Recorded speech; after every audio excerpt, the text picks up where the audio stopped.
संपूर्ण राज्याचं लक्ष लागून असणाऱ्या मुंबई महापौर पदाचं गणित सुटलेलं आहे. मित्रांनो, महापौर पदाच्या आरक्षणाची सोडत झालेली आहे आणि मुंबईचा महापौर होणार आहे महिला.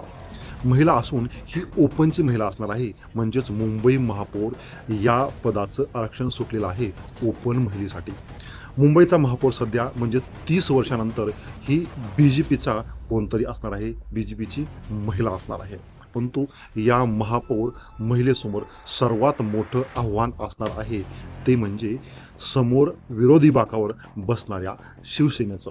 कारण की तब्बल 30 वर्षानंतर मुंबईतली शिवसेना ही विरोधी बाकावर बसणार आहे आणि या मुंबईतील शिवसेनेमध्ये देखील दिग्गज अशा आक्रमक महिला आहेत ज्यांचा सामना करावा लागणार आहे एका महिलेला. म्हणजेच मित्रांनो, शिवसेनेच्या ज्या काही किशोरी पेडणेकर या अतिशय आक्रमक नेत्या आहेत त्या विरोधी पक्षाच्या गटनेत्या म्हणजेच शिवसेनेच्या गटनेत्या असणार आहेत आणि यांना प्रदीर्घ अनुभव आहे. यांनी ऑलरेडीच महानगरपालिकेचा कारभार सांभाळला आहे.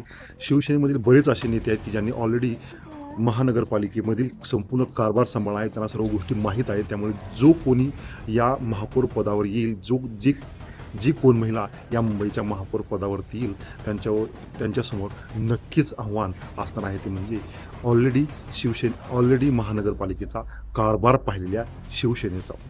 या संपूर्ण रेसमध्ये 2-3 नावं समोर येत आहेत. श्री वाडकर, गंभीरे असे 2-3 नावं यामध्ये आहेत. परंतु जो कोणी हा मुंबईचा महापौर होईल त्याच्यासमोर विरोधी बाकावर असणार आहे 30 वर्षे महानगरपालिकेची सत्ता भोगलेली शिवसेना आणि शिवसेनेच्या आक्रमक नेत्या.